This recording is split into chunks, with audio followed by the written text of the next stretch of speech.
Nimekuleta nyumbani kupumzika, lakini nguo za mama chafu, vyombo nimekuta pale vichafu.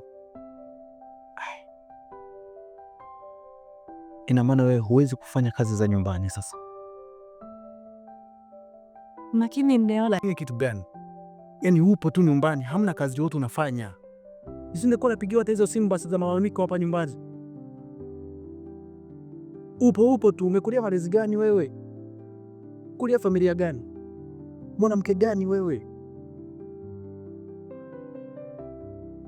mume wangu sio kama anafanya makusudi, ni vile hali yangu haijakaa sawa. Kwa ukiangalia siko peke yangu tu hapa nyumbani, kuna marafiki zangu, mbona wanaweza kunisaidia hizo kazi? Usipojitoa kwenye mambo yako, watu watakutuma kwenye mambo yako.